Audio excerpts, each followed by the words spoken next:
A e ke ndjen ndonjëherë atë qetësinë e rënd në dhomë, para se të dëgjosh diçka që s'duhet të jetë aty?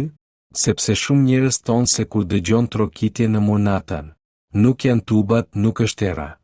Është dikush që po përpiqet të hyjë. Në besimet e vjetra shqiptare, trokitjet e natës nuk ishin asnjëherë rastësi. Thuaj se bota e të gjallëve dhe ajo e të vdekurve ndahet nga një shtresë e hollë. Dhe natën ajo qarje bëhet edhe më e dobët. Kështu nis gjithçka.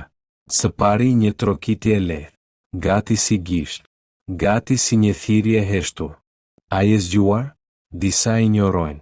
Dhe kjo ishte gabimi i tyre.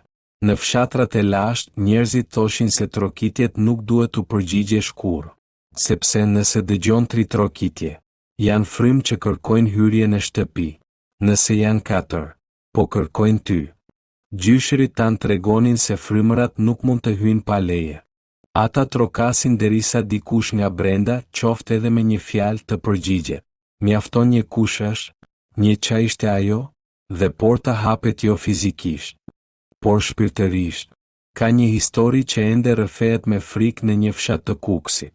Një djalë i ri dëgjoi trokitje në mur çdo natë, pikërisht në të njëjtën orë 03:17. Trokitje të qeta, të rregullta, si dikush që po numëronte durimin e tij. Një natë, i lodhur nga frika, ai bërtiti.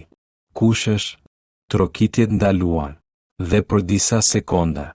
Në shtëpi ra një heshtje aq e thellë, sa duke sikur vetë ajri ishte zhdukur.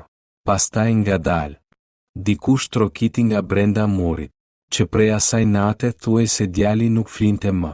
Syti kishte gjithmonë të mëdhenj, të zinj, si dikush që nuk e dallon dot kufirin mes ëndrrës dhe makthit. Disa thoshin se ai nuk ishte më vetja, sepse ai i dha leje diçkaje që nuk duhet të futej kurrë. Kështu paralajmëronte besa e vjetër shqiptare.